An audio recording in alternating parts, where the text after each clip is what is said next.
Hi guys, welcome to my next demonstration video. The reason I am filming this one at home is because I have edited this recipe to make it a smaller batch. So I'm hoping that it works out, and if not, we will have to try again. So I am making a small batch of double chocolate zucchini muffins. I love incorporating vegetables into baking as much as I can to just add those extra nutrients. And the awesome thing about zucchini is you cannot even taste it at all in this kind of recipe. Okay, so let's get started. So the first thing that we always want to do is preheat our ovens. So I will do that right now. And by the time I am finished the recipe, the oven should be fully preheated. So because I haven't done this recipe before, I'm not exactly sure how many muffins it's going to make, and I'm not sure which is going to work better, whether greasing the pan or using muffin cups. So I'm going to do a little bit of both. So I'll start off, I'm just gonna spray 3 of the muffin cups with some Pam. Okay, you always wanna do it from a little further away than you think, and you barely need anything.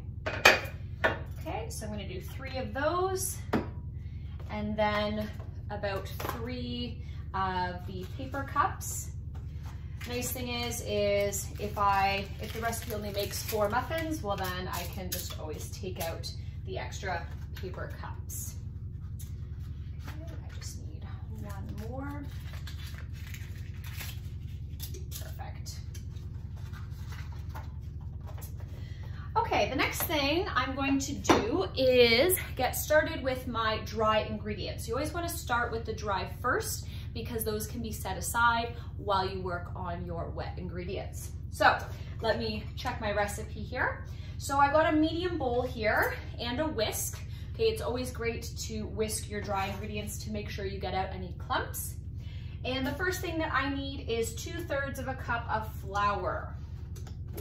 So I've got my container of flour here, and always remember when we're measuring out flour, we're going to heap the measuring cup, tap it to get out any air bubbles, and then we're gonna scrape the top off with the flat side of a butter knife. Okay, so there is 1, and there is 2. Okay, the next thing I need is 1/8 of a cup of cocoa powder. But I did, for my reasons, because I do not have a 1/8 of a cup measure, I checked out if there's another simple measuring tool, and 1/8 of a cup is actually equal to 2 tablespoons. So if you don't have 1/8 of a cup measure, then you can just use 2 tablespoons. Okay, so same thing with the flour. I'm going to heap my cocoa. Okay, tap it, and then just gently scrape it off. If you have a flour sifter, if your cocoa is like really chunky and you want to get those chunks out, you can definitely use that, or a sifter. Okay, 2 tablespoons of cocoa. I need then the last bit of my dry ingredients is 1/4 teaspoon of each of the 3 of the following. So I need 1/4 teaspoon of salt,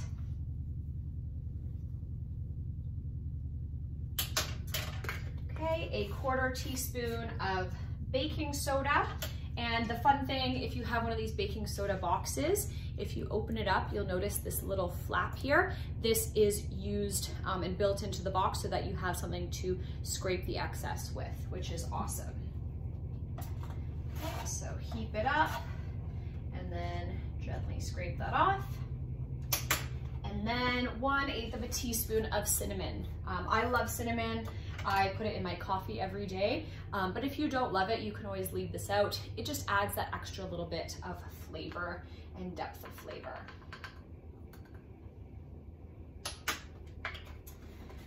Okay, so now I'm just going to take my whisk and I'm going to gently incorporate all of those ingredients together without getting flour and cocoa powder all over my kitchen.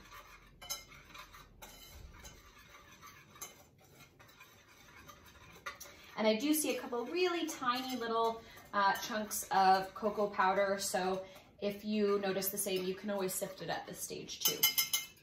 Okay, I'm gonna set this aside as well as my muffin tin just over to the side so I can show you guys the wet ingredients.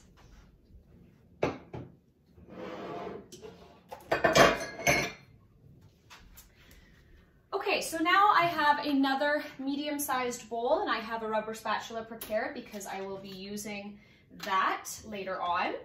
And this, I'm going to use a hand mixer at this stage to really incorporate the wet ingredients together. If you don't have a hand mixer, you can use a stand mixer. If you don't have either, you can use a whisk as well. It'll just take a little bit more arm power. The hand mixer and stand mixer just incorporate a little bit of air and make your muffins nice and light and fluffy.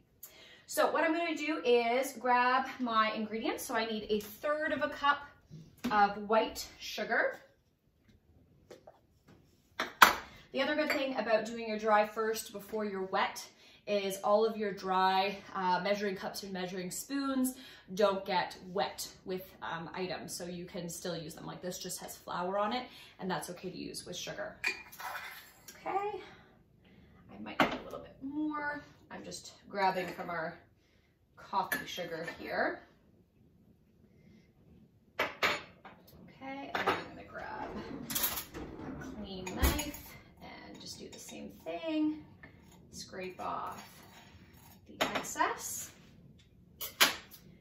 Okay, then I need 1/8 of a cup, or remember 2 tablespoons is also the same, of brown sugar. And with brown sugar, what you want to do is just lightly pack it. Okay, you don't want to pound it down into it, but because it is kind of, it clumps up a little bit, you just want to pack it down very gently and just scrape off any excess. Okay, so I have 2 tablespoons of that. And one other really cool tool, I don't know if you guys have ever seen this, but you know how brown sugar can get really kind of dry and crunchy? If you get one of these, they're like terracotta little discs, you soak them in warm water kind of overnight, and then you dry them off and put them in your brown sugar, and it keeps your brown sugar really nice and light and moist. Okay, so those are the sugars. Next, I need my vegetable oil. So I need 1/4 cup of vegetable oil. And remember, whenever we do liquid measurements, we want to use our liquid measuring cups. So I have this one here. I can either look on the side, or the cool thing is I can actually look from the top and get an accurate measurement that way. Okay, so I need 1/4 cup of vegetable oil. Just pour it very carefully. 1/4 cup is not a lot. Okay, pour that in. See, my oven is now ready. Okay, I need 1 egg. So I always like to crack an egg into another smaller bowl, just in case you get shells or in case there's something wrong with the egg. I never like to crack it into my actual bowl because then it will ruin everything that's in there. So just take your egg, crack it on a flat surface. Okay, get your thumbs, whoops, this one's breakable. Get your thumbs in there and break it apart. Just like that. Always give your hands a rinse after touching the raw egg. Okay, add that in there. And then our last ingredient for the wet ingredients is 1/2 teaspoon of vanilla extract. So I have this really large bottle from Costco. And remember, when you're measuring vanilla, do not measure over the bowl because you can drop excess in. So you always want to measure over your counter. Just very slowly. Perfect. Okay, so now I get to take out my hand mixer. So I already have it plugged in. I'm just gonna pull it out here. Okay, and I've got the whisk attachments to it, and I'm just going to whisk this up until it is nice and light and fluffy, just on kind of medium speed. And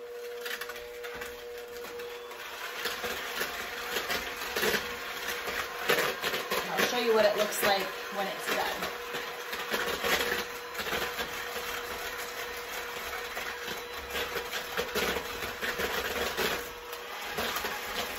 You can turn it on high once it's all incorporated, just to make sure it gets nice and light and fluffy.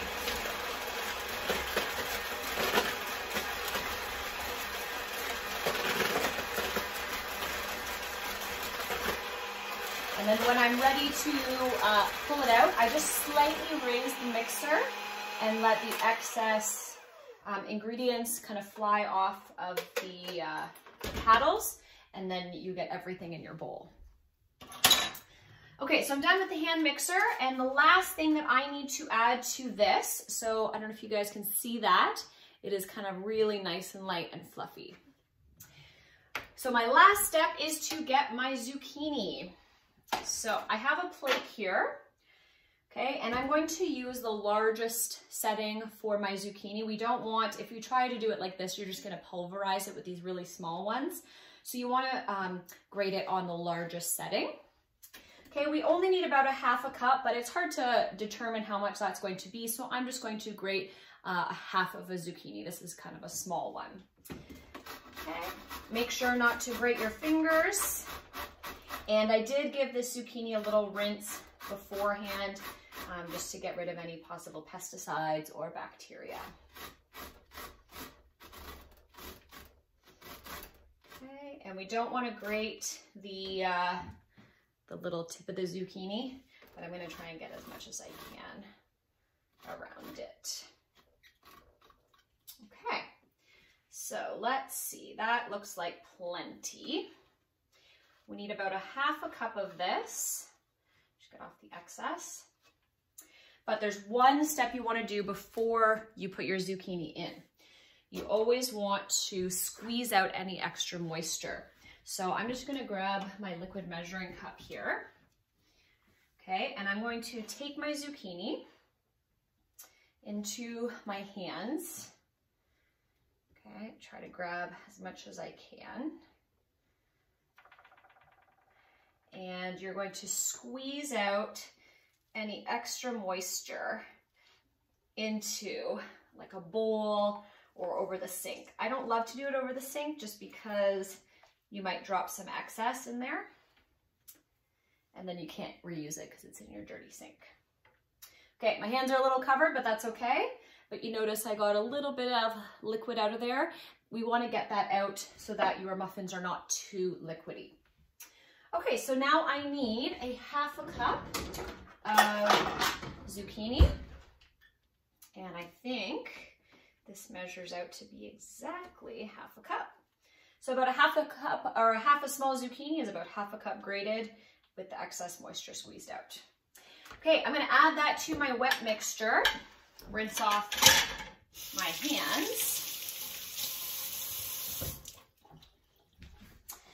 And I'm just gonna incorporate it into my wet mixture, just very gently until it is combined. Okay, and trust me, you will not taste the zucchini at all because we are making it into a double chocolate mixture. Okay, next we're going to add the dry ingredients to the wet ingredients slowly. So I will grab that. I don't need my whisk any longer. And I would say do it about half, slowly mix it in, and then add the second half.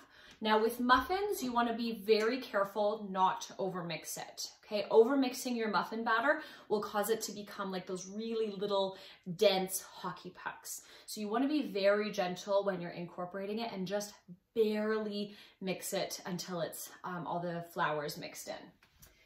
Okay, so I'm just going to add in, actually, you know what, because it's a small batter, I'm just going to add the whole thing. So, whole thing. And you'll notice how when I'm mixing, I'm just being very gentle. I like to mix it with a rubber spatula so that I can get around all the outside.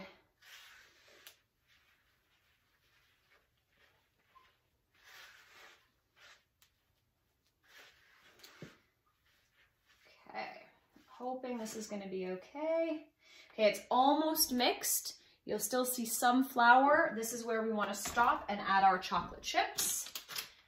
So I have a little bit of one bag left. So I need a 1/4 cup chocolate chips. You could even use mini chocolate chips if you like. You could use white chocolate chips, but my favorite are the semi-sweet. A couple that don't come out. Let's go. Get out. There we go. Okay, and then just a couple from my fresh bag. Perfect. Okay. So dump those in. And then you just want to mix these just until they're incorporated. Again, trying not to overmix. Okay, that should be good. So based on my experience, this batter does look a little drier than a normal muffin mixture, but we'll give it a try. All right, I can set everything else aside and get out my muffin tin again. And what you want to do is just take a spoon, let's get a nice large one. And this is a good tip for you guys, so that it doesn't stick so much to your spoon, is just give this a little light spray. So I'm just gonna spray one side and then the other, and then it'll come off this much easier. So I'll just give one heaping spoonful into each of my muffin cups.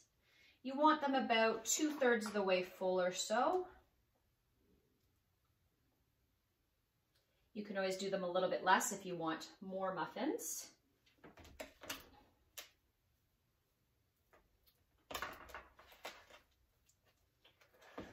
Okay, so I've done 3, 4,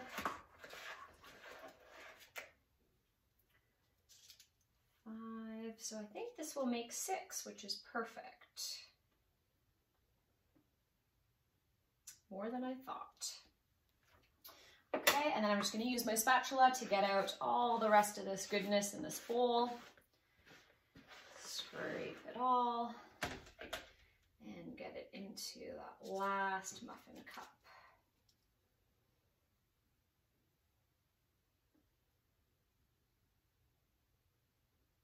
Okay, there we go. So here are our muffins, about 2/3 of the way, 3/4 of the way full. And we are going to bake these for about 18 to 22 minutes. But what I always do is I like to check it way before that time. So I'll check it at about 15 minutes. And all you want to do is take a toothpick, and when you insert the toothpick into the middle of the muffin, it should come out pretty much dry and clean.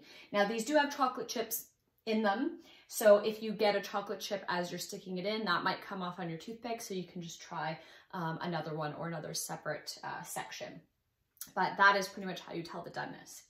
Once you pull them out of the oven, it should be about 2 to 3 minutes until they're ready to come out, and then I would put them on a wire rack to cool completely before you put them away, so that you don't get a steam effect and you get soggy muffins. Or of course, you can just start to enjoy them right away. Okay, that is it. I will make sure to take a picture and post that as the thumbnail for the video so that you guys can see the final result. And good luck with your muffins. Let's pray these turn out. Okay, thanks guys. Bye now.